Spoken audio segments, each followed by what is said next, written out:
하나님 말씀은 열왕기하 4장 7절에서 10절까지 보겠습니다.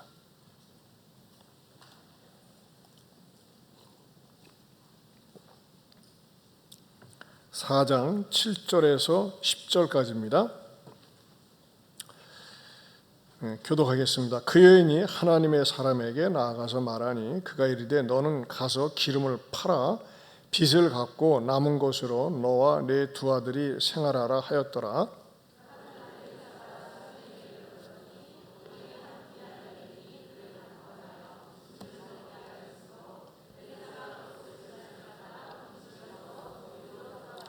여인이 그의 남편에게 이르되 항상 우리를 지나가는 이 사람은 하나님의 거룩한 사람인 줄을 내가 아노니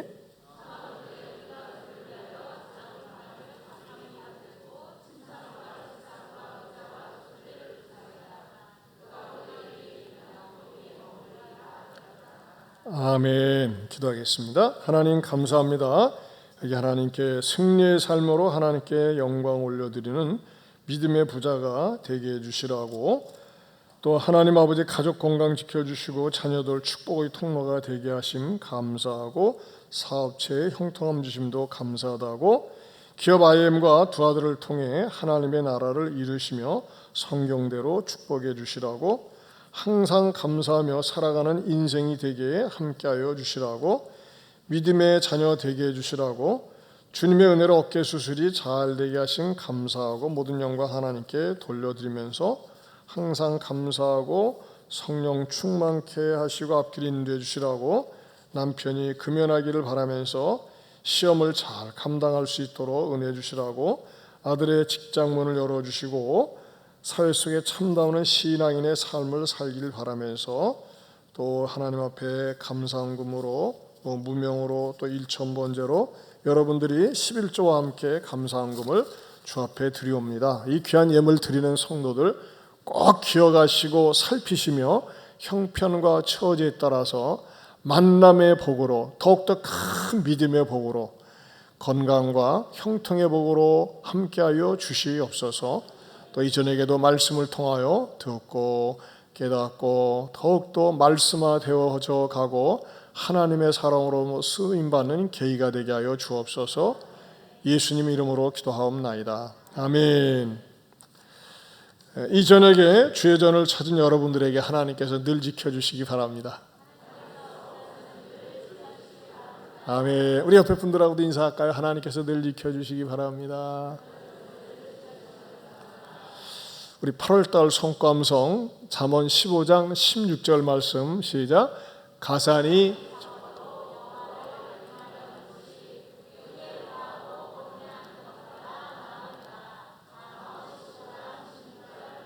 아멘. 잘 외우시네요. 다시 한번요. 시작. 가산이 적어도 여호와를 경외하는 것이 크게 부하고 번뇌하는 것보다 나으니라. 잠언 15장 16절 말씀. 아멘. 제가 지난 주일에는 여러분의 건강을 위해서 코숨 호흡에 대해서 동영상을 여러분들에게 시청하도록 이렇게 해드렸는데, 한번 제가 궁금해요.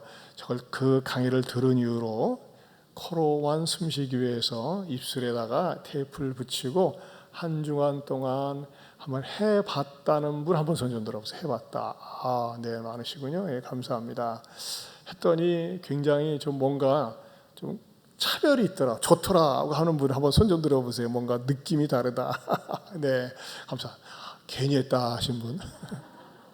근데 여성들은 예, 화장을 하다 보니까 이게 안 붙어요. 안 붙기 때문에 제가 제 아내를 붙여드립니다.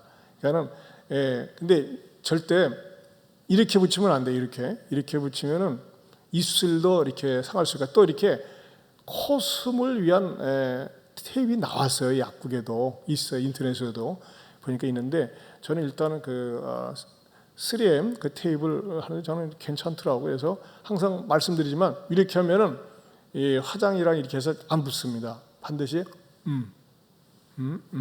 이렇게 하면은 붙는다는 거. 그리고 벌칙에 코로 숨 쉬는데 전혀 지장이 없고 나는 아무렇지 않다 하시는 분들은 안 하셔도 되고, 근데 이제 제가 느낌과 또 여러분들의 얘기를 들으니까는 이제 계절 따라서 이렇게 상습적으로 감기에 잘 걸리는 분들이 있어요. 저도 이렇게 여러분 아시지만 목이 잘 상하잖아요. 근데 그거 한 이후로 굉장히 성대도 좋은 것 같고, 아무튼 감기 예방에 목을 많이 쓰는 분들에게는 조금 저녁 때 주무실 때 불편하지만은 괜찮지 않나 이렇게 생각을 해서 말씀드렸습니다. 이제 코숨에 대해서 두 번 다시 얘기하지 않겠습니다.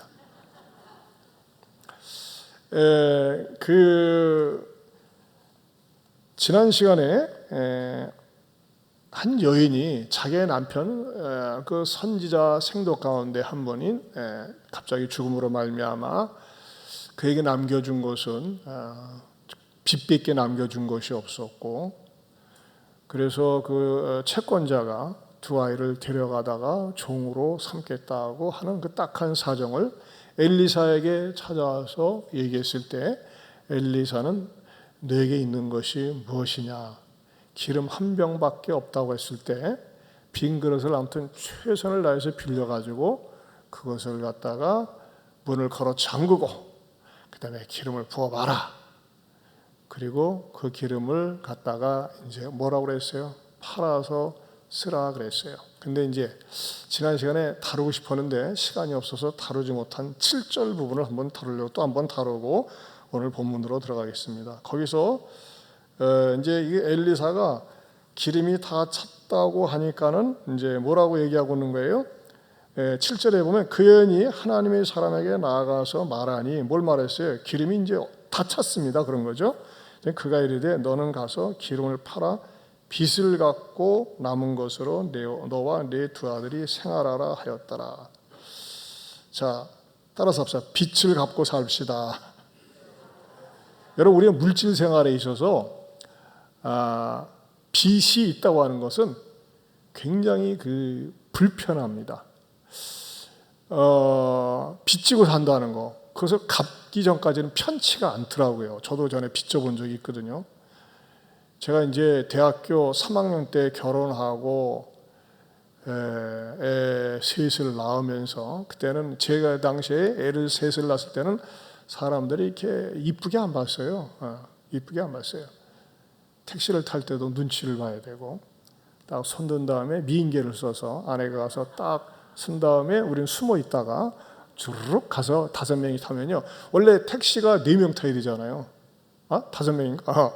그쵸. 이제 저하고 아내랑 애 셋하고 하면 6인승이 되니까는 참 그렇다고 어디 따로 갈 수도 없고, 그런 시절을 경험한 적이 있었습니다.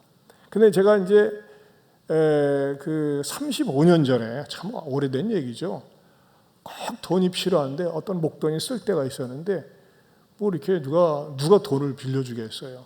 근데 마침 제가 그 주일학교를 섬기고 있었는데 주일학교에 그 은행에 다니시는 분이 있었어요. 그래서 제가 그분한테 은행에서 대출 받을 수 있는 길 좀 열어달라고 했더니 그분이 이제 자기 신용으로 대출을 35년 전에 300만 원을 받았습니다. 300만 원. 참 그러고 보면 격세지감이 있어요. 근데 그때는 굉장히 크게 보였거든요. 그 300만 원을 대출 받아서 3년 동안 매월 이렇게 갚아 나갔습니다. 그리고 그 3년 만에 300만 원을 다 갚았을 때에 그 후련함과 시원함과 그 성취감을 이루 말할 수가 없더라고요. 근데 이제 제가 올 적에 절대 남의 도움을 받지 않았어요. 당당하게 내가 좀이라도 어떻게든지 해서 갚아나가야 되겠다 하면서 그걸 다 갚았을 때에, 그때 당시 한미은행 부지점장이 그때 이제 계셨었는데 굉장히 이쁘게 본 것 같아요. 야, 그 전도사가 아쉬운 소리 하지 않고 어떻게든지 자기가 이 갚아가 나가는 모습을 보면서 굉장히 귀하게 봐주고, 지금도 이제 그분은 이제 퇴직했지만은 뭐 교제를 나누면서 그분은 이제 나중에 뇌출혈로 쓰러지셔가지고 어려움을 겪는데, 그럼 이제 나중에 그분 제자반을 하셨었어요. 그러면서 참 책임감이 철저하구나, 그런 것에 대한 그 감동을 받았다고 그러더라고요. 그러니까 저는 여러분 그렇습니다. 우리가 인생을 살면서 살다 보면 빚을 지지 않을 수가 없어요. 빚을 안 지면 좋죠. 그러나 내가 빚을 진 이상은 어떻게든지 갚으려고 해야 되고, 또 이런 거 있는 것 같아요. 보통 이 그리스도인들끼리 돈 때문에 시험이 들 때에 돈을 빌려준 사람은 절대 잊어버리지 않습니다. 빌려준 사람은, 근데 빌려간 사람은 자꾸 잊어버리는 것 같아요. 근데 제 날짜에 갚지 못하고 그냥 대충 넘어가는 경우가 있는데, 사실 우리가 그런 말 하지 않습니까? 사람이 거짓말하는 것이 아니라 돈이 거짓말한다고 그래요. 근데 저는 이제 그런 말 많이 들었어요. 말이라도 아유, 제가 꼭 갚아야 되는데 제때 갚지 못해서 죄송합니다. 그러나 제가 반드시 갚겠습니다. 좀 기다려 주십시오. 이렇게 말 한마디라도 해주면 그것 때문에 참 이렇게 마음이 상하지 않은데, 말도 하지 않고 말이죠, 시침이 뚝 떼고 갚으려고도 생각하지 않는 것처럼, 물론 언젠간 갚겠지만 그냥 두루뭉실하게 넘어갈 때 굉장히 시험에 들고 어려워하는 것들을 참 많이 목격을 했어요.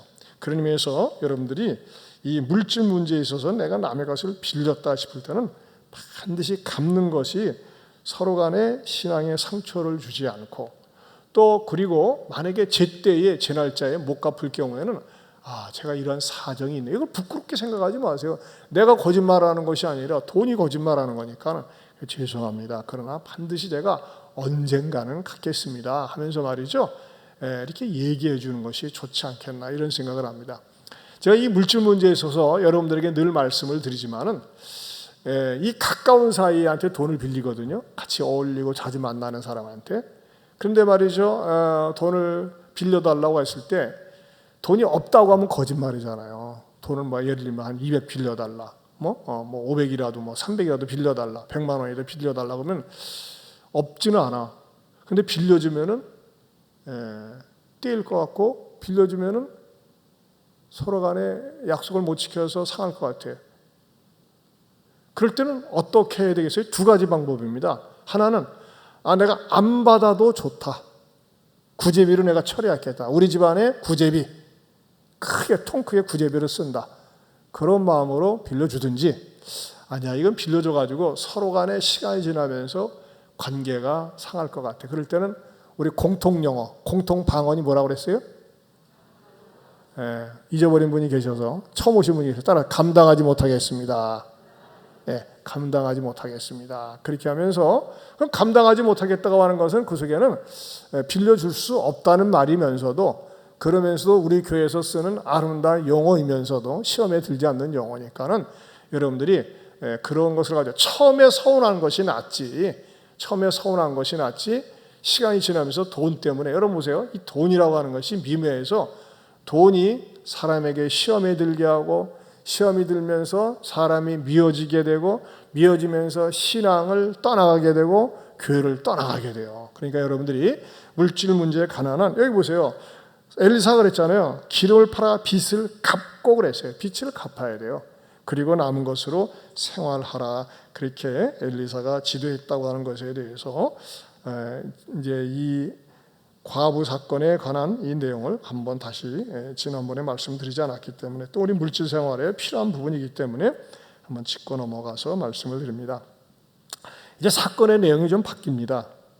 지난번에는 남편이 죽은 한 처량한 가난한 과부 사건이라면, 오늘은 반대로 말이죠, 굉장히 좀 여유 있는 여인에 대한 얘기가 나옵니다. 그 여인, 우리가 알고 있지만 엘리사가 늘 이렇게 수넴이라고 하는 것을 지나가는데 말이죠, 한 귀한 여인이 이 엘리사를 유심히 봤어요. 저분은 보통 분이 아니구나, 하나님의 종이구나. 그래서 자기 집에서 늘 식사를 하게 하고, 또 식사를 하는 것도 양이 차지 않으니까 좀 더 잘 섬기게 되겠다는 마음으로 그분에게 소위 우리식으로 얘기하면 게스트하우스를 딱 지어가지고 거기다가 이제 연구실을 마련해서 여기 오면 늘 거기에 기거할 수 있도록 하는 내용까지가 오늘 본문의 내용입니다. 자, 이 오늘 본문을 통해서 우리들에게 주시는 영적인 진리가 무엇일까요? 오늘 설교 제목이 뭡니까? 한 귀한 여인입니다. 한 귀한 여인. 이 성경에 이 한 귀한 여인에 대한 사건은 여기밖에 없습니다. 아주 한 귀한 여인이에요. 남자들은 기분 나쁠지 모르겠어요. 왜 한 귀한 남자는 없는가? 있죠. 있는데 이제 이것을 대표성을 띠고서 한 귀한 여인이라고 여러분들이 이렇게 아시면 되겠습니다. 이 말씀을 이렇게 묵상하는 가운데 왜 성경 기자는 이 여인에 대해서 한 귀한 여인이라고 했을까? 뭐가 귀해서? 뭐가 귀해서 한 귀한 여인이라고 했을까라고 하는 궁금증을 가지게 되었습니다. 그런데 열왕기 상과 열왕기 하서를 계속 강해 설교를 하면서 이 한 귀한 여인들 이들이 가지고 있는 공통점이 있는데 그것은 첫째 하나님을 경외하는 사람이었다고 하는 것입니다. 하나님을 경외하는 사람이었다. 여러분, 이 열왕기야 4장을 시작하면서도 어떤 사람이 등장합니까? 경외하는 사람이 등장합니다. 어떤 경외하는 사람이요? 선지자가 하나님을 잘 경외하는데 죽었어요. 어디에 나왔어요? 4장 1절에 보면 선지자의 제자들의 아내 중의 한 여인이 엘리사에게 부르짖어 이르되 당신의 종 나의 남편이 이미 죽었는데 당신의 종이 뭐한다? 여호와를 경외하는 줄은 당신이 아시는 바니이다 그랬어요. 경외한다 그랬어요. 또 여러분 우리가 살펴본 것처럼 말이죠. 오바댜도 하나님의 선지자들을 잘 어떻게 하는 사람이었어요? 경외하는 사람이었어요. 우리 한번 다시 성경을 좀 뒤로 가서 좀 보실까요? 우리 그 상고한 지 한참 됐었죠. 어디 나와 있어요? 열왕기상 18장 3절 말씀입니다. 18장 3절 말씀. 3절 4절 말씀 같이 읽겠습니다. 시작. 아합이 왕궁 맡은 자 오바댜를 불렀으니 이 오바댜는 여호와를 뭐한다? 지극히 경외하는 자라. 이세벨이 여호와의 선자들을 멸할 때에 오바댜가 선지자 100명을 가지고 50명씩 굴에 숨기고 떡과 물을 먹였더라. 자, 오바댜하고 이 한 귀한 여인의 공통점은 뭐였어요? 선지자들을 잘 섬겼어요. 엘리사도 선지자지 않았습니까? 궁지에 몰려있는 선지자들을 잘 섬긴 사람이 바로 오바댜였다. 그런데 오바댜에게도 따르는 공통점이 그는 공통점 가운데서도 그는 지극히 하나님을 경외하는 자였다. 결국 하나님을 경외하는 사람은요, 하나님을 경외하는 사람의 마음속에는 하나님의 종들을 귀하게 여기는 마음이 있다고 하는 것입니다. 당시에 이 시대적인 풍조는 어떤 풍조였습니까? 하나님을 경외하지 않았어요. 당시에도 바이러스가 있었어요. 우리는 지금 코로나 바이러스인데 거기는 무슨 바이러스일까요? 바알 바이러스, 아세라 바이러스. 바알 아세라 바이러스가 이 왕궁으로부터 민중들에게 쫙 전이가 되면서 어떤 마음이 생겼어요? 하나님을 멀리하기 시작했어요. 하나님을 우습게 보기 시작했어요. 예배를 소홀히 여기는 거예요. 하나님을 경외하는 것을 갖다가 졸로 보는 겁니다. 여러분 생각을 해보세요. 엘리사가 엘리야보다도 더 많은 능력을 행했던 탁월한 종이었는데 어떻게 주의 종이 오가는 길목에서 젊은 애들 42명이 나타나가지고 이 엘리사한테 대머리 하면서 그 열왕기하 2장에서 인신 공격을 할 수가 있습니까? 그건 뭐예요? 기성세대의 어른 세대에 주의 종들에 대해서 선지자들에서 우습게 여기고 멸시하는 풍조가 만연하다 보니까는 애들에게도 그것이 전이가 되어서 저게 무슨 선지자라고 저게 무슨 하나님의 종이라고 하면서 함부로 대하고 함부로 말하는 그런 경향이 있었다고 하는 것입니다. 그만큼 선지자들을 우습게 보니까는 당시 선지자들이 가난했어요. 대신에 바알과 아세라 선지자들 80명은 그 이세벨 궁궐에서 말이죠 허위호식하면서 정말 뽐때 있게 폼나게 그렇게 살았어요. 그러나 하나님의 종들은 말이죠 그러지 못했다고 하는 것입니다.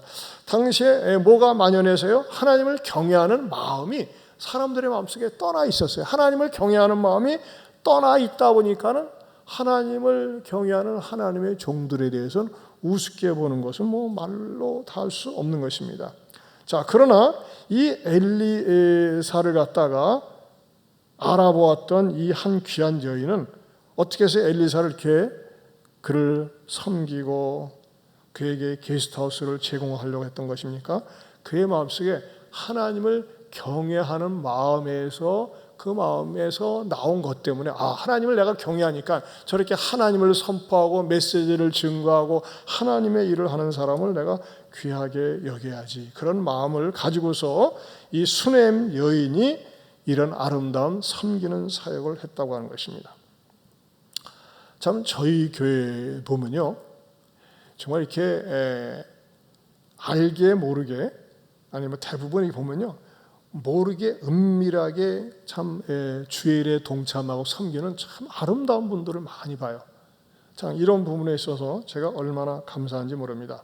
종종 제가 이렇게 중보 기도 제목에 어느 선교사님, 어느 목사님 뭐 어렵다고 그러면요, 제가 헌금하라고 하지 않았는데도 불구하고 이 선교사님에게, 어느 목사님에게 이렇게 도와주세요, 그분을 위한 목적 헌금을 해요. 참 이런 거 뭐 쉬운 건 아니거든요. 그냥 우리 기도만 했을 뿐이에요. 근데 이렇게 이런 마음들이 뭡니까? 바로 이것이 한 귀한 여인의 아름다운 마음이라고 하는 것입니다.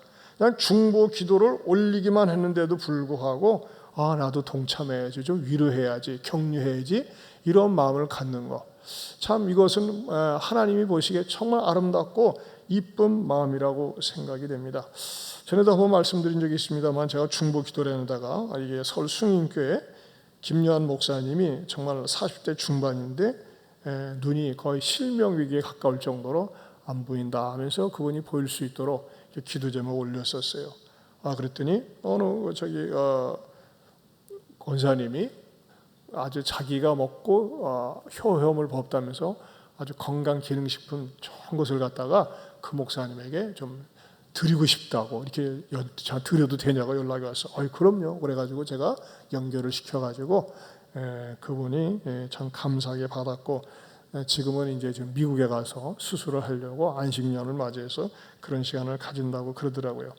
어찌됐든지 간에 우리가 참 주변에 이런 목사님들뿐만 아니라 주변에 선교사님이나 누가 어려운 일을 만났을 때 가만히 있질 못하고 같이 동참해주고 격려해주고 위로해주는 것, 이것은 바로 하나님을 경외하는 그런 경건성에서 나온 경건의 능력이요, 경건의 힘이라고 생각을 합니다.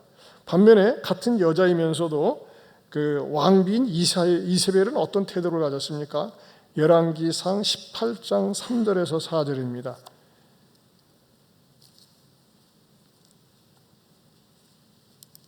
아까 방금 읽은 말씀이네요. 보십시오. 4절 말씀 시작. 이세벨이 여호와의 선지자들을 멸할 때에 오바다가 선지자 100명을 가지고 50명씩 굴에 숨기고 떡과 물을 먹었더라. 자, 이세벨 뭐예요? 왕비입니다. 왕비. 근데 이 여자는 뭐했어요? 여호와 선지자들을 멸했다 그랬어요. 얼마나 대조를 이룹니까?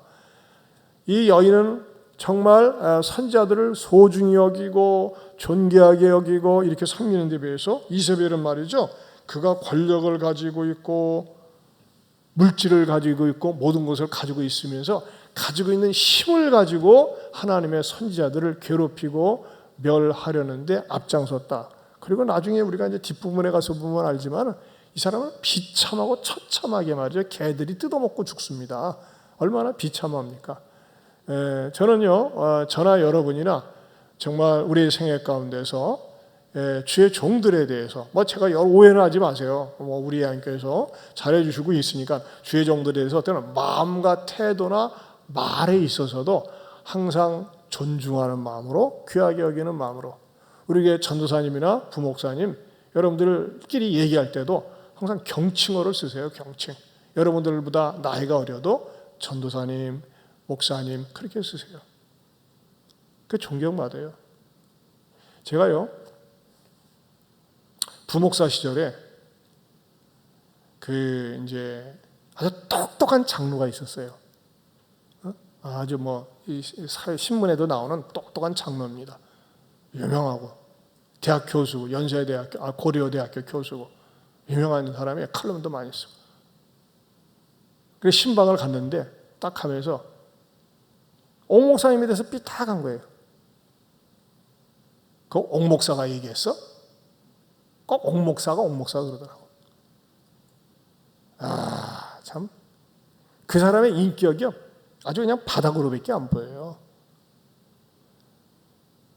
제가 도무지 견딜 수 없어가지고 장로님, 그 옥목사에다 님자 붙이면 혀에 종기 납니까? 암이 생깁니까? 왜 그렇게 주둥아리를 함부로 놀립니까? 말하려다가 겁이 나서 말을 못했어요.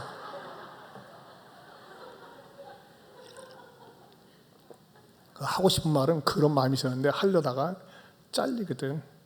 안 그러겠어요? 장로들 끝발인데 한번 눈에다 딱 거슬려 보세요.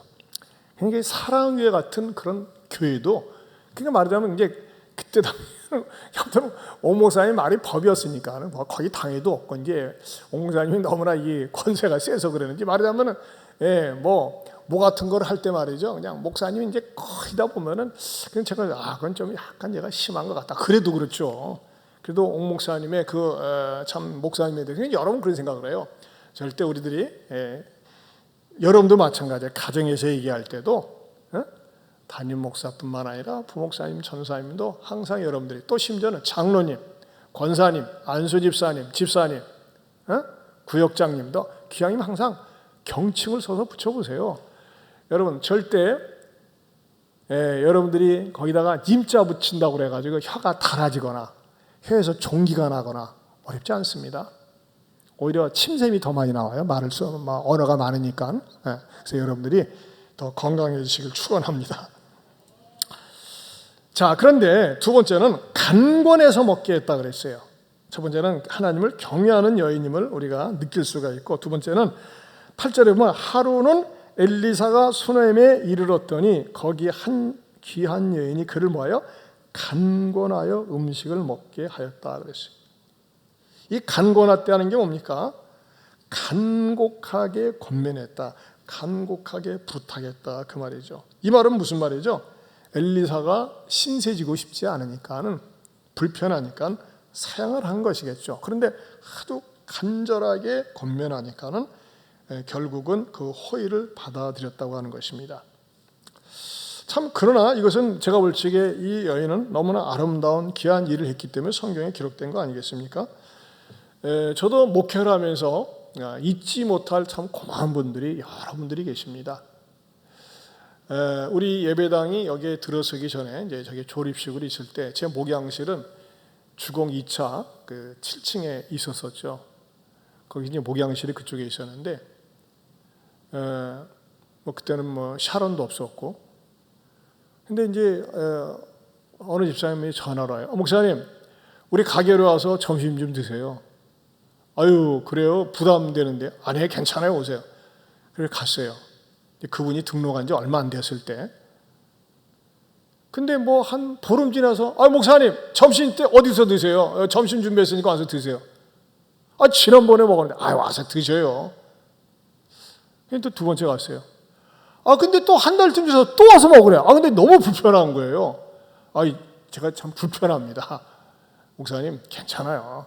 근데 그분은 뭐냐면은 이 섬기는 은사가 있는 거예요.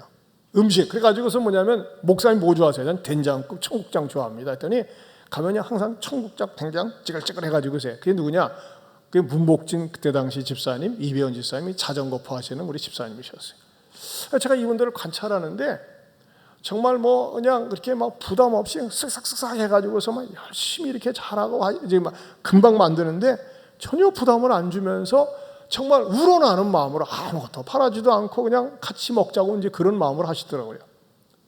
그러면서 제가 이제 그분들을 관찰하면서 이분들은 정말 음식을 만들어 섬기는 은사가 있구나. 그것을 딱 캐치를 한 다음에 무엇을 했을까요? 그분들에게 제가 카페를 한번 해보려고 하는데, 레스토랑을 한번 해보려고 하는데, 여기에 좀 적극적으로 좀 봉사 차원에서 해줄 수 있겠습니까? 왜냐하면 부인 되시는 문집사님이 워낙 그걸 섬기는 은사가 있으니까. 그러니까 거기에 문집사님이 참여하면서, 그러면서 그것이 말하자면은 털을 닦게 되었고, 사실 우리 이변 집사님은 자전거 가게 하면서 아침 저녁으로 아주 쓸고 닦고 밀고 하면서 정말 열심히 했어요. 아마 그분들 계셨을 때가 가장 많은 수익을 올렸어요. 왜냐하면 그때 자원봉사자가 뒷담 많았거든. 뒷담 많았다. 그래가지고 또 그때는 타이밍이 맞아가지고 소위 차상위 계층 아이들에게는 나라에서 식사를 주지 못했어요. 생보 대상자에게만 줬기 때문에. 그래서 익산 시내에 있는 초중고등학교에다가 다 연락을 해서 차상위 계층 아이들 추천해 주면은 우리 교회에서 샤론 레스토랑에서 나는 수익금을 가지고 우리가 섬기겠습니다. 그래서 거의 매달 한 300만 원씩 섬겼고, 우리 교회 그때 거의 웬만한 학교는 다 신세를 졌어요. 교회 앞에 돈을 벌리면은 손을 벌리면 미안한데, 우리 샤론 레스토랑 존재 자체가 그 배고픈 아이들에게 밥 제대로 못 먹는 아이들에게 섬기기 위해서 그렇다고 하니까 샤론 레스토랑을 이루었고, 또 그때는 이렇게 수익이 많이 나냐면 진짜 자원봉사자들이 그냥 그 이제 처음 하니까는 첫사랑에 대한 열심을 가지고 점심 저녁으로 막 줄 서가면서 했는데, 하면서 하다 보니까 이게 보통 아니에요. 이게 보통 일이, 음식을 한다는 게 보통이 아니고 여러 가지 많은 시행착오도 겪었지만, 지금은 또 우리 선집사님께서 진짜 헌신적으로 물불을 가리지 않고 이렇게 책임을 맡아서 잘 해주고 있는 것에 대해서 감사를 드리고 있습니다.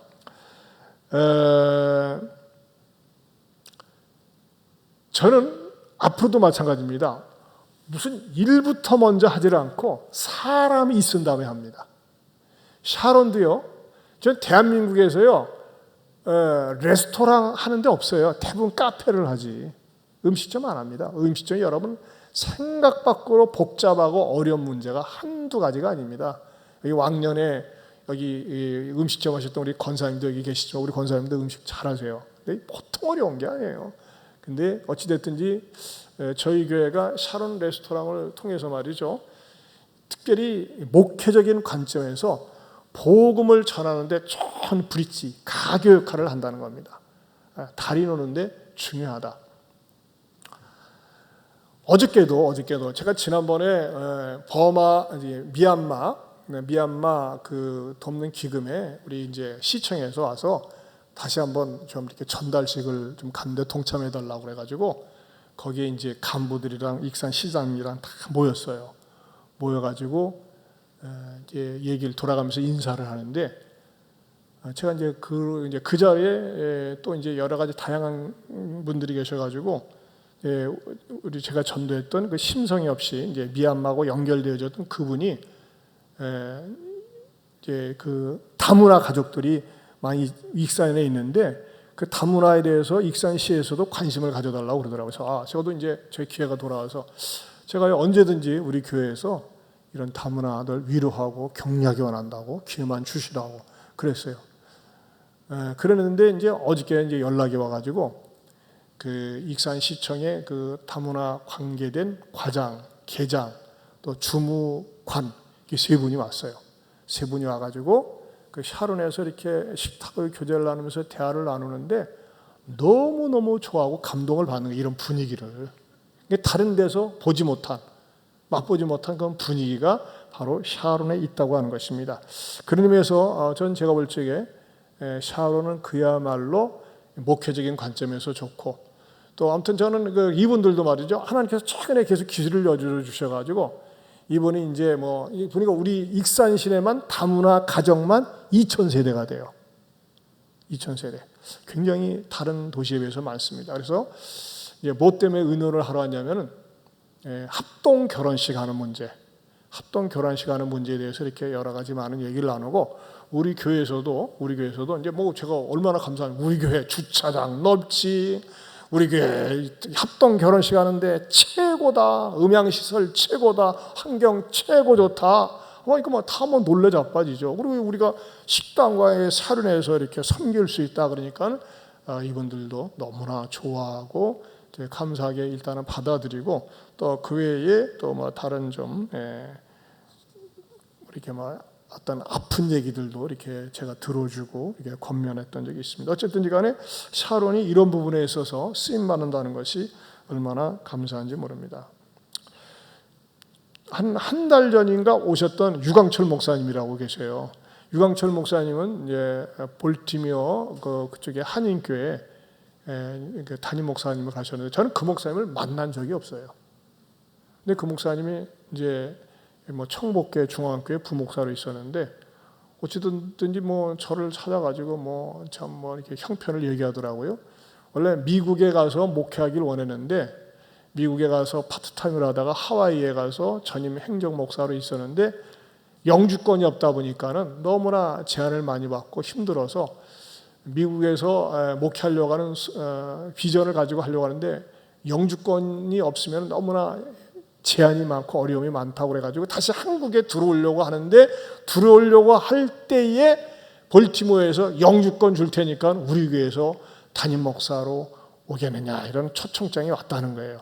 근데 문제는 뭐냐? 교인이 한 20명밖에 안 돼. 교회가 너무나 어렵고 힘든 거예요. 그러니까 거기에 장로님이 우리가 목사님에게 목사님의 준하는 우리가 그 페이를 못 드리니까 한국 교회에 가서 좀 이렇게 후원 받을 수 있는 데를 좀 목사님이 좀 찾아서 오시면 안 되겠냐고 그런 얘기를 저한테 이렇게 하는 거예요, 쭉. 그래서 보니까는 또 이민 목회에 대한 소명도 있고 그래서 지금 그런데 여기 하와이에서 여기 왔는데 지금 어디 거주하냐 했더니 그 소망 정형외과 원장이신 장로님이 청복교회를 다니는 청복교회 심하는데 8봉에다가 펜션을 마련해 놨대요. 근데 이제 펜션에서 이 시내 오고 가려고 하니까 너무 불편하고 어렵다고 그래서 뭔 소리냐? 우리 게스트하우스 있다. 그래서 게스트하우스 2주 동안 쓰게 하고 또 우리 샤론에서 음식 잔뜩 갖다가 드리고 그분은 엘리사가 된 거고 저는 한 귀한 남자가 된 겁니다. 어쨌든지 우리 교회가 이렇게 섬길 수 있다고 하는 거 이런 기회가 주어져서 섬길 수 있다고 하는 것이 얼마나 감사한지 모르겠다고 하는 것을 말씀을 드립니다. 그 다음에 세 번째로는요, 남편과 섬김의 호흡이 잘 맞았다는 것입니다. 여러분, 손님을 접대하는데 여자가 혼자서 뭐 이렇게 다락방 만들고 게스트하우스 만들 수 없잖아요. 다시 본문을 보겠습니다. 자, 이 여인이 4장 9절 보겠습니다. 4장 9절, 11기야 4장 9절 시작. 여인이 그의 남편에게 이르되 항상 우리를 지나가는 이 사람은 하나님의 거룩한 사람인 줄을 내가 아노니 청하건대 우리가 그를 위하여 작은 방을 담 위에 만들고 침상과 책상과 의자와 촛대를 두사이다. 그가 우리에게 이르면 거기에 머물리다 하였더라. 자, 9절에 보면 상반절에 뭐가 나와 있어요? 여인이 그의 남편에게 이르되 뭐예요? 섬김 사업에 호흡이 맞았다는 겁니다. 여러분, 부부지간에 같이 신앙생활하면서 섬기는 것 정말 아름답고 환상적이고 이상적입니다. 그것처럼 아름다운 게 없어요. 여러분 가운데 그렇지 못하신 분들은 그런 기도 제목을 갖고 계시고 또 혼자서 하신다고 해서 낙심은 하지 마시고 어쨌든지 간에 이 부부는 뭐예요? 섬기는 일에 하나가 되었다고 하는 것입니다. 여러분, 부부가 신앙이 좋을 때는 같이 좋습니다. 근데 어떤 경우에는 신앙이 같이 추락하는 경우가 있어요. 남편이나 아내가 말이죠, 시험이 들 수가 있어요. 일을 하다 보면. 그럼 시험이 들면은 남편이 시험이 들었을 경우 아내가 그것을 갖다가 세워주고 이끌어주든지, 아내가 시험이 들었을 때 남편이 세워주고 이끌어줘야 되는데 본인이 시험 든 걸 가지고 시험 든 말을 아내에게 하면서 같이 시험이 들어가지고 추락하는 경우가 있어요. 그건 참 불행한 가정입니다. 불행한 가정이에요.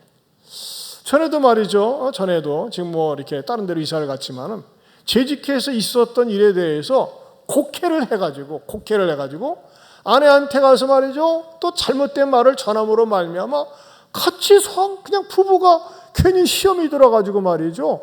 교회를 참 비방하고 그러더라고요. 너무 가슴이 아픈 거예요. 참 왜 그런지 모르겠어요. 여러분, 우리가 여러 사람이 살기 때문에 때로는 시험 들 일이 있어요. 그랬을 때 말이죠. 당신 시험 들었구만. 그거 이겨야 돼. 극복해야 돼 하면서 말이죠. 그것을 지적하는 것을 받아들이고 긍정적으로 좋은 쪽으로 나가면서 해석하고 일어설 수 있기를 바랍니다. 여러분, 아나니아와 삽비라가 그랬잖아요. 누가 그 사람들한테 말이죠. 자, 땅 팔아서 헌금하세요. 광고했습니까? 아니에요. 왜 아나니아와 삽비라가 땅을 팔았어요? 땅 팔아서 헌금하라 소리 안 했어요. 바나바가 너무 헌신적으로 하면서 유명해지니까 공병심 때문에 나도 땅 팔아서 부동산 팔아서 말이지 헌금해야 되겠네 해가지고 말해서 부동산 팔아가지고서 헌금을 하려고 하니까 뭐예요? 아까운 거예요. 아까워. 그거 떼가지고 놓았어요. 그런 말이죠. 베드로한테 가가지고서 베드로 목사님 사실은요 땅 팔아가지고 이게 다 헌금하려고 했는데 솔직히 좀 아깝네요. 그래가지고 좀 뒀습니다. 그리고 베드로가 갖고 와 그러겠어요. 그래요. 부담되면 그렇게 하세요. 그렇게 했겠죠. 근데 그걸 속였어요. 그러니까 베드로가 뭐 했어요? 네가 왜 하나님을 속였느냐 이렇게 그냥 책망에 그대로 즉사했단 말이에요. 그러면 아내라도 여보 이러는 거 아니야. 부부가 같이 짜고 한 거니까는 우리 하나님 앞에 약속한 거니까 지켜야 돼. 이렇게 했더라면은 남편도 살고 그 삽비라도 살았을 텐데 거기에 공모하면서 둘이 같이 시간차로 줄초상하게 되어서 참 비극적인 부부예요. 그 사람들은 말이죠 봉사하려다가 헌신하려다가 그렇게 참 초대교회의 비극의 주인공들이 되지 않았습니까? 여러분 우리가 하나님의 일을 하면서 말이죠 얼마든지 시험에 들 수도 있어요. 왜? 다양한 사람들이 모이기 때문에 다양한 사람들이 말을 합니다. 그럴 때 그런 시험들을 갖다가 여러분들이 서로 피차 격려하면서 말이죠 좋은 쪽으로 밀고 나가고 그럴수록 더 많이 기도하고 더 하나님께 매달리면서 시험은 어떻게 됩니까? 패스해야 돼. 통과해야 돼요. 따라서 시험은 통과해야 됩니다. 시련은 뭐하고요? 감당해야 되고 시련은 유혹은 피하고 얼마나 우리가 반복하면서도 중요한 말이니까 따라 유혹은 뭐하고? 피하고 시험은 패스해야 돼요. 59점 맞으면 안 돼요. 패스해야 돼요. 시련은 뭐예요? 감당해야 돼요. 내 믿음을 성장하기 위한 시련이구나. 감당해야 되지 않겠어요? 그런 의미에서 오늘 본문에 등장하는 이 여인의 남편은 말이죠. 그래. 당신 말이 맞네. 옳네. 그래. 내가 할게. 뭐 뚝딱뚝딱 거리고 뭐 하는 건 뭐 이렇게 사람들 시켜서 하는 것은 남편이 하지 않았겠습니까? 얼마나 아름다운 부부의 표상인지 모릅니다. 그런데 놀라운 사실은요. 하나님은요. 하나님 나라와 복음을 위해서 헌신하고 희생하는 분들을 절대 냅둬버리지 않더라고요. 시간이 지나면 반드시 보상을 해주시더라고요. 여러분 이제 문복진 권사님, 이배원 집사님이 작년 초에 충청도 서천으로 카슈 왜 갔냐? 오래전부터 바닷가와 산이 있는 그곳에서 자기들은 좀 그곳에서 좀 쉬면서 자전거 가게 오랫동안 하고 하다가 가기를 오랫동안 소원을 했었대요. 그래가지고 가는데 저는 뭐 좀 아쉽고 안타까웠죠. 근데 어쨌든지 간에 가가지고 제가 5월 달에 갔다 왔어요. 초청을 해가지고 보니까는 그 서천에서 바닷가하고 딱 10분 거리예요. 그 산속에서 해가지고 제가 사진도 찍었는데 미처 준비를 못했네.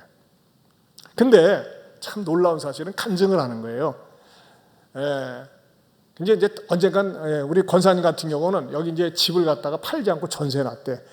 우리 이배원 집사가 언젠가 거기서 실직 나면 다시 올큐 그런 마음을 가지고 남편을 따라가야 되니까. 근데 거기 가서 이제 이배원 집사님이 직접 막 이제 그 인부들 데려다가 진도 지휘하고 공사를 하는데 묵을 데가 없잖아요. 그래서 펜션을 빌리는데 펜션이 한 달에 60-70만 원 달라고 그러는데 그래서 지금 뭐 너무 비싸다 해가지고 제가 이제 그쪽에 목사님하고 교회를 다니면서 얘기를 하는데 그쪽에 있는 권사님 한 분이 뭐 들어 펜션가 우리 집 넓어 해가지고 그 권사님 댁이 방이 한 4개인가 5개인가 되는데 널널한 방을 갖다가 다 쓰고 화장실도 쓰는데 세상에요 쌀도 갖고 오고 반찬도 갖고 그러는 거예요. 그러니까 우리 집사님이 미안해가지고 저는 절대 그냥 공짜로 하기 싫습니다. 우리 이배원 집사님도 굉장히 철저하거든요. 공짜가 싫습니다. 제가 이거 얼마로 드리겠습니다. 돈을 갖다 줘도 절대 안 받는다는 거예요. 그럼 이 쌀 갖고 오지 마. 절대 안 받는다는 거예요. 왜? 그 권사님 하시는 말씀이 내가 이렇게 섬김으로 인해서 얼마나 많은 복을 받았는지 몰라요. 그래요. 그래가지고 그 권사님 집안이요. 그쪽 몰랐는데 겉으로 볼 때는 허술한데 제일 부자인 거예요. 아들들이 다 잘 되고. 그러니까 권사님은요, 그 목사님한테 그러더래요.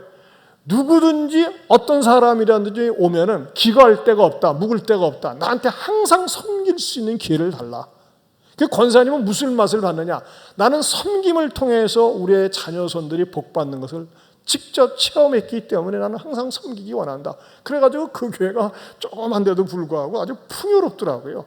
그래서 보니까는 우리 집사님도 여기 계시면서 말이죠. 우리 이 집사님 같은 경우는요, 앞에 저 아파트 들어섰잖아요. 갑자기 이름이 생각이 안 나요.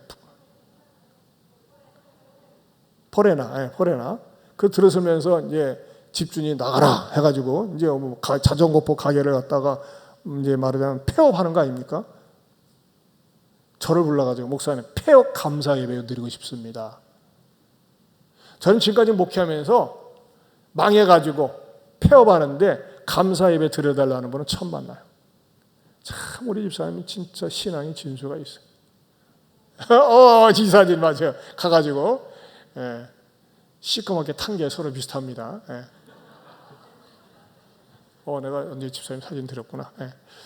참 얼마나 그래가지고 폐업 감사 예배 드리고 폐업 감사 예배 드리고 감사원금 드리고 그러셨던 분이. 그러니까 참 우리 집사님 마음이 항상 주님 중심이고 교회 중심이고 어떻게든지 섬기려고 하고, 또 우리 집사님 우리 2002년도인가 오셨을 때 그때 이제 이 신혼부부 팀이 있었어요. 그 팀들을 갖다가 지극정성으로 잘 섬겨가지고 그 팀들이 지금도 말이죠, 얼마나 보기 좋게 교회에서 충성하고 봉사하는지 몰라요. 그냥 제가는 그걸 느낀 거예요. 구원은 하나님께서 거저 주시는 거지만 우리가 하나님 앞에 순종하고 봉사하면 이건 절대 공짜가 없구나. 하나님께서 반드시 어떠한 방법으로라도 보상해 주신다는 겁니다. 그러면서 여러분, 우리가 한때 늘 암송했던 겸손과 여호와를 경외함의 보상은 재물과 영광과 생명이니라. 잠언 22장 4절 말씀. 다 같이 다시 한번 크게 시작. 겸손과 여호와를 경외함의 보상은 재물과 영광과 생명이니라. 잠언 22장 4절 말씀. 아멘입니까? 여러분들이 말이죠, 나는 이 말씀의 주인공이 되렵니다 하면서 목숨을 거세요. 목숨을 거세요. 그럼 하나님은요 반드시 보상을 해주세요. 그러면서 말이죠, 여기서 예수님의 그림자를 발견합니다. 네 번째로 그 예수님의 그림자는 뭐냐? 어떤 모습에서 예수님의 그림자입니까? 저는 이제 가만히 이런 감동이 오는 거예요. 자, 우리가 하나님을 위해서, 예수님을 위해서 한 건 없는데 너무나 복을 많이 받아요. 예수님 믿으면서 내 마음에 천국이 임하고, 내가 순종하며 살면서 예수 따라가며 복음 순종하면 우리 행할 길 험하겠네? 험하겠네? 화나겠네? 화나겠네요. 예수 따라가며 복음 순종하면 우리 행할 길 화나겠네요. 화나겠네요. 저는요, 아프간의 탈레반이 이렇게 막 쳐들고 온 거가 무슨 하나님의 섭리가 있는 것으로 확신합니다. 여러분, 우리가 이번에 360, 70명 아프간 사람들 데리고 들어오잖아요. 전 세계에서 우리나라처럼 영혼 사랑할 뜨거운 교회가 없어요. 저부터도요, 만약에 이게 3기 단지에 들어온다 그러면 가만 안 있어요. 준비위원 만들어가지고, 그러지 않겠어요? 가서 밥 사주고 막 섬기고 싶지. 우리 한국 교회가 뜨겁거든. 그 아프간 사람들 보세요. 두고 보세요. 거의다가 무슬림에 젖어 있는 거의 97, 8%가 무슬림인데 그들에게 교회에서 사랑을 베풀고 나눠주면은 그 무슬림들이 주님께로 돌아오는데 말이죠. 우리가 선교사나 바깥으로 나가려면 얼마나 많은 에너지와 시간을 보내야 됩니까? 지발로 걸어 들어온 거야. 여러분 생각을 해보세요. 한국 아무도 아는 사람 없는데 호의를 베푸고 사랑을 베풀면 일단 거기에 녹게 되어 있거든요. 저는 분명히 이 아프간에 대한 하나님의 아픈 나라니까 아프간이야. 워드 플레이가 그렇게 돼요. 그러니까요, 하나님 섭리가 있는 것 같아요. 그럼 보니까 성경 속에서는요, 항상 하나님의 구속이 흐르고 있어요. 구속사가. 자, 보세요. 우리는 예수님 믿고 나서 정말 천국을 소유하고 천국의 맛을 느끼고 하는데, 천국에 가면요, 마치 이 귀한 여인이 엘리사를 위해서 스페셜 게스트하우스를 준비한 것처럼 저와 여러분을 위해서 하나님이 게스트를 마련해 놓으셨다는 겁니다. 할렐루야. 이걸 발견하니까 얼마나 감사하고 기쁜지. 어디에 나와 있어요? 그 게스트? 요한복음 14장에 나와 있어요. 요한복음 14장.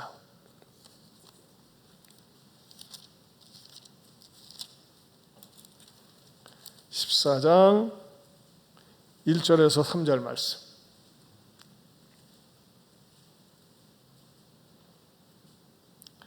(171면이요) 시작.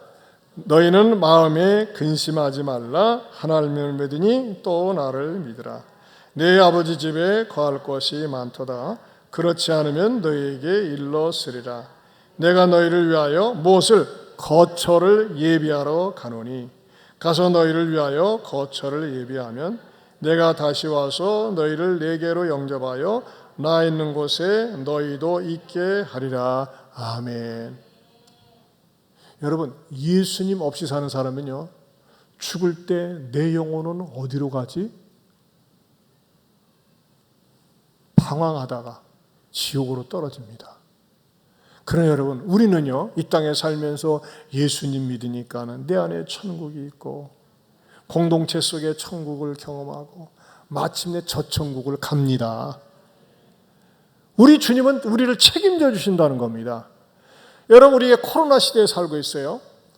수요일 온라인으로 드리는 분들도 잘 참고하세요. 우리는요, 지금 마치 이 엘리사 시대에 바알 바이러스가 들어가가지고 예배를 우습게 여기고 예배를 소홀히 하고 그러다 보니까 하나님의 종도를 우습게 여기면서 하나님을 멀리하는데, 이 한 무명의 귀한 여인은 하나님을 경외하는 마음 때문에 하나님의 종을 귀하게 여기고 그러면서 거처를 마련하면서 우리들에게 좋은 귀감이 되지 않습니까?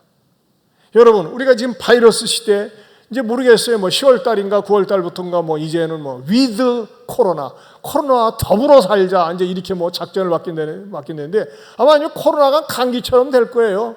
근데 여러분, 이럴 때 어떤 사람들이 나타납니까? 더 위축이 돼가지고 예배를 소홀히 하고 멀리하고 그나마 당당당당 붙어있던 신앙을 떨궈 먹는 거예요. 그런데 보세요. 아까 우리 그 아프가니스탄 기도 제목에서 본 것처럼 1907년 평양 대부흥이 일어날 땐 우리 조국이 얼마나 1910년에 한일 합방이 일어나지 않았습니까? 얼마나 이 영적으로 정치적으로 정서적으로 이렇게 꽉 눌려 있었습니까? 근데 여러분, 1907년에 대부흥이 일어난 사건 때문에 1919년 그 부흥운동이 일어나면서 3.1 만세 운동을 갖다가 비폭력 무저항 운동으로 나갈 수 있는 기폭제가 된 것입니다. 그렇지 않으면 우리는 어떻게 했을까요? 우리도 찔러 죽이고 폭력을 했겠지. 근데 전 세계에서 우리나라의 3.1 운동을 갖다가 높이 평가하는 게 뭡니까? 그야말로 기독교인들이 중심이 된 비폭력 무저항 운동으로 인해서 얼마나 아름다운 운동으로 우리가 승화되어 있습니까? 코로나 바이러스와 아프간의 멸망이 이 사람들이 또 대한민국에 들어옴으로 말미암아, 여러분, 아프간에서 들어온 사람들은 무엇과 같은 사람일까요? 무슬림에 젖어 있는 사람들이야. 그런데 이 한국의 뜨거운 열기 속에, 이 부흥의 열기 속에, 전도의 열기 속에 이들이 들어와서 머무를 때, 여러분, 한국교회가 얼마나 또 기도하겠어요. 저는 반드시 아프간 영혼들의 구원의 역사가 이 한국교회를 통해서 일어날 줄로 믿습니다. 저는 이 하나님의 섭리가 있는 것 같아요.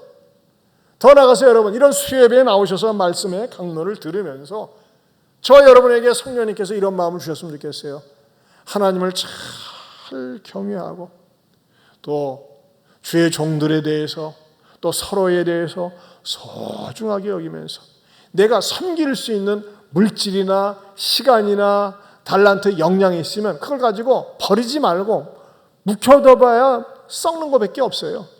이걸 하나님 앞에 드리면서 섬기면서 더 나아가서는 나를 위해서 예배해 놓으실 그 주님을 바라보면서 더욱더 복되고 알차게 신앙생활 할 수 있기를 주님의 이름으로 축원합니다. 축원합니다. 우리 주님 재림을 사모하면서 176장 우리를 예비하실 구주님을 찬양하십시다. 네, 드럼 같이 나가서 주세요.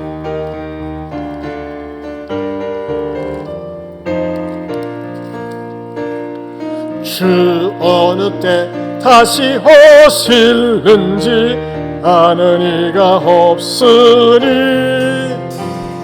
든 밝히고 너는 깨어 있어 주를 반겨 맞으라. 주 안에서 우리 몸과 마음이 깨끗하게 되어서 주 예수님 다시 오실 때에 모두 기쁨으로 맞으라. 주 오늘에 다시 오신다면 부끄러움 없을까.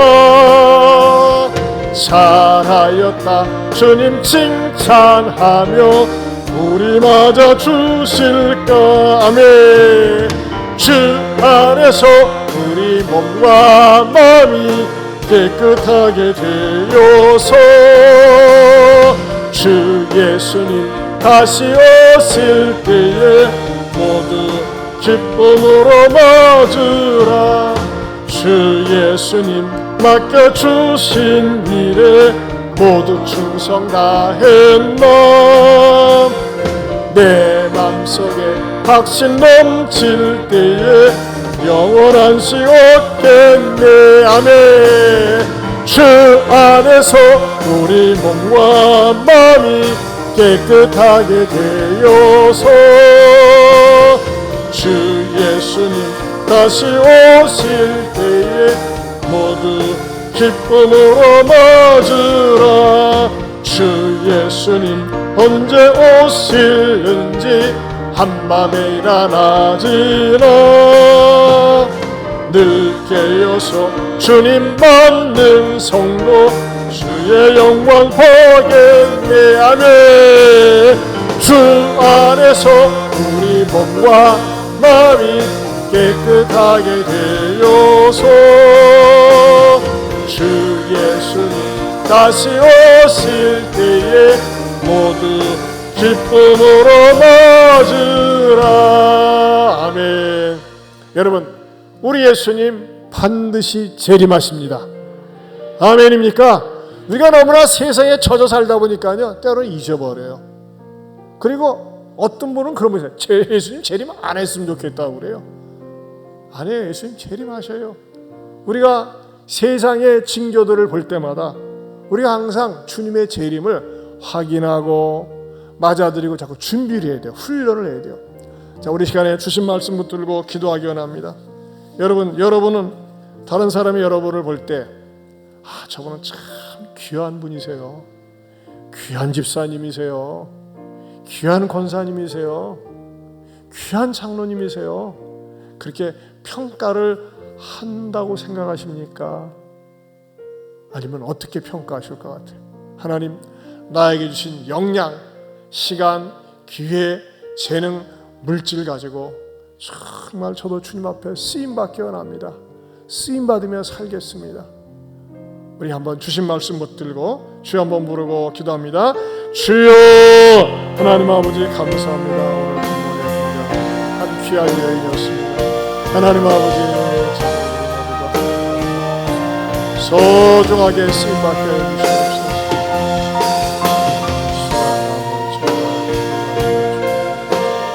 아름답고 소중하게 쓰임받으시옵소서. 우리의 삶을 주님, 주님 아버지 바이러스의 아버지 하나님 이럴 때일수록 우리가 참된 예배를 드려야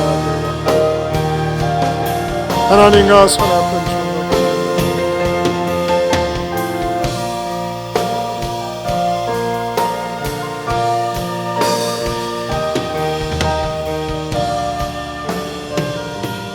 하나님 아버지, 엘리사 시대나 지금 시대나 비슷합니다. 바알 바이러스에, 아세라 바이러스에, 세속적 바이러스에 감염되어서 하나님도 우습게 여기고 주의 종들도 우습게 여기는 그런 풍조나 지금도 코로나 바이러스라고 하는 것 때문에 두려워서 예배를 소홀히하고 멀리하고 대충 때우는 그런 풍조에 저희들이 휩쓸려가고 있습니다. 이럴 때일수록 저희들이 더욱더 하나님 앞에 살아있는 참된 예배자가 되게 하여 주시옵소서. 기도자가 되게 하여 주시옵소서. 전도자가 되게 하여 주시옵소서. 아버지 하나님, 내일 군용 수송기로 수백 명의 아프간 사람들이 옵니다. 주여, 여기에는 하나님의 뜻이 담겨져 있는 줄로 믿습니다. 그 주변에 있는 교회들이, 아니 또 우리 교회도 허락한다면 아프간 사람들, 저 무슬림에 처져 있는 사람들에게 우리가 복음을 전하면서 하나님의 사람으로 만들어가는 데 쓰임받는 귀한 사역이 되게 하여 주옵소서. 아프간에 남아있는 사람들, 그리스도인들 믿음으로 지키게 하시고 저 탈레반 세력은 떠나갈지어다.